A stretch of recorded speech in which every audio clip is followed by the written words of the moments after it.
And when you look at the Italians in the squad now, and even under Ventura as well, there's nobody really, like maybe apart from Bonucci and Chiellini, that you go, well, you can they make... are world class.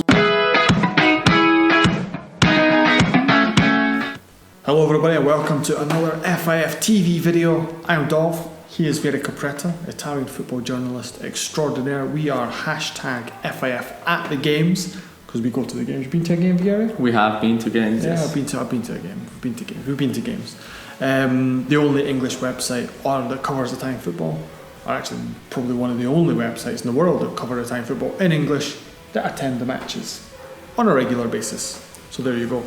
Right, so in this video we're going to chat about the Azzurri, because Italy have got a couple of games coming up. First off against Ukraine in general, and then they go to Poland to play Poland in the amazing UEFA Nations League.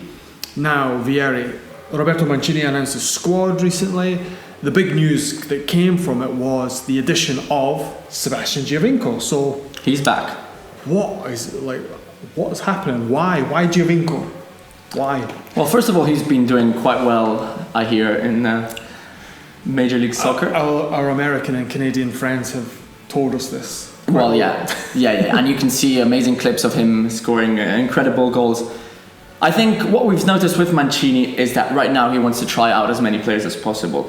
Obviously, those who are Italian and worthy of a chance at least to be in the group of the Azzurri for a couple of games. And Giovinco has definitely been one of them.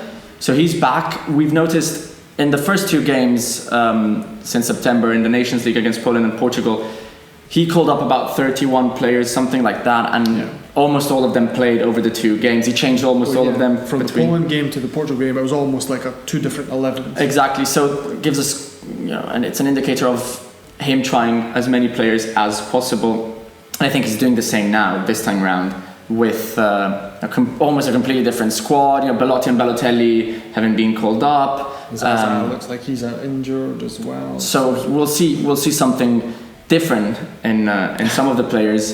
And I think the idea is have a cemented group of 30 odd players when it comes to the Euro qualifiers. For now, treat the Nations League as... Well, he's not treating it as anything. This is like a glorified friendly, if anything. Exactly, yeah. Like you could tell in the games again, the first games against Poland and Portugal, she's not really bothered about it at all. It's just like, right, okay, it's kind of worth something, but it doesn't really matter at the end of the day, because, like you say, the main thing is to get to the Euros, given that they missed out on the World Cup. Absolutely. So, as much as people want to make this a competition, a lot of places or countries are not really treating it as... Especially if you're Italy, where you can't afford to, take things too seriously when you need to try out players and see them firsthand. And I think that's what Mancini wants to do.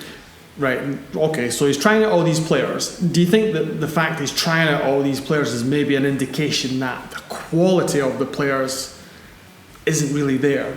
Because, in the we missed out on the World Cup, so it's not like it's pretty decent. It's true. You would expect Italy to beat Sweden over two legs, and we've been over this. But in terms of you think that Italy, a country with a great historical record of tournaments, a great record of producing world-class players, and when you look at the Italians in the squad now, and even under Ventura as well, there's nobody really, like maybe apart from Bonucci and Chiellini, that you go, well, you could they make are world class. You could do a whole video book series documentary on what's wrong with. We'll get to that, but you need to condense this Italian into players. A little. No, I think what could be an easy way to condense it is look at the area of the pitch where the quality is at the bottom, which is, I think, the midfield. Because I think you could argue there's a decent goalkeeper, potentially a great goalkeeper. Then you've got a defense that, Bonucci and Chiellini can make it to the next Euros at still a very good level. So you've got that there. You've got the strikers, more or less, and decent wingers. And who have you got in midfield right now? But the thing is, under Ventura, you had Jorginho, you've got Verratti. Jorginho played one game under Ventura. Yeah, but the clamour to get him in the Italy team was there, and now he's there. And to be fair, he didn't really pull up any trees against Poland. It was pretty rubbish. Pellegrini, another one, didn't really do it for the Azzurri. Gagliardini, in and out of the Inter team, rubbish against Poland. Verratti, like I mentioned, he's not really been. I think the main problem, the ones you mentioned, they've got none of them has goals in them. They never ever score. And Pellegrini is the only one, and he's not. He's starting to play now more regularly for Roma, but he needs to find consistency as well. They're young, or relatively young. Let's put it this way.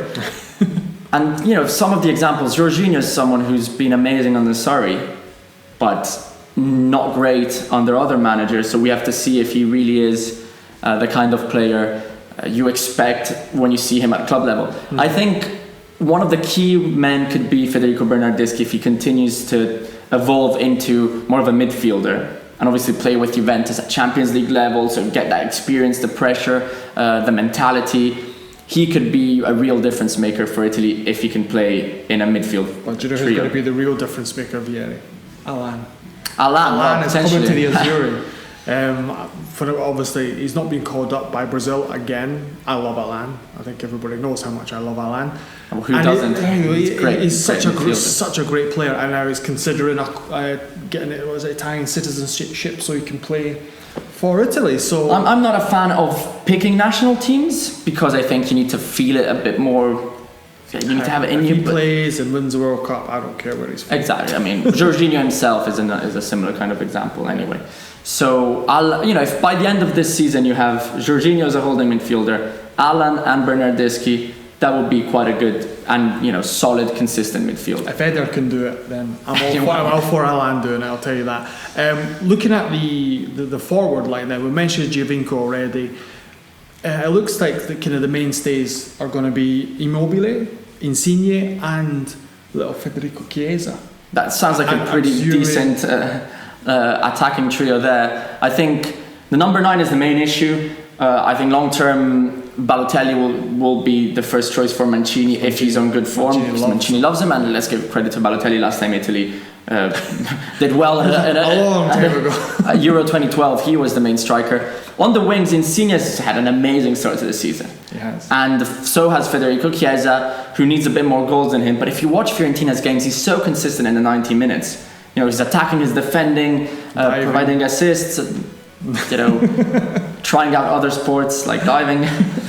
But Insigne, of course, he's been absolutely great, and the freedom he got under Ancelotti. Yeah, exactly. That's the thing, because before he was always kind of stuck on the left and cutting inside. It was almost kind of like you could defend easier against him because you knew what he was going to do. Whereas now, I give this particularly for Napoli and a little bit for Italy, he's given that a bit more freedom to come inside and operate behind a striker where he can basically use all the skills he's been given because he's a fantastic player. And in terms of the striker, though, I think Balotelli and Immobile, the problem with them is like while they're great in leagues and score goals, they'd never get that next level.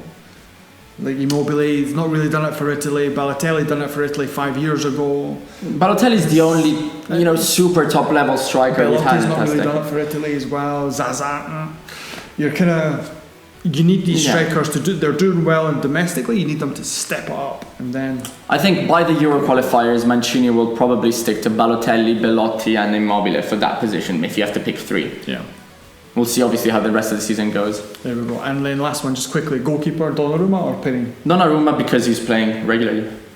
There you go. Like, nice and simple. Right, everybody, leave a comment in the comment section below. Remember, get on ForzaTimeFootball.com where there's lots of wonderful things coming to you live from the stadiums in Serie A. And we will be back soon with another video. So until then, there's nothing left for me to say apart from arrivederci.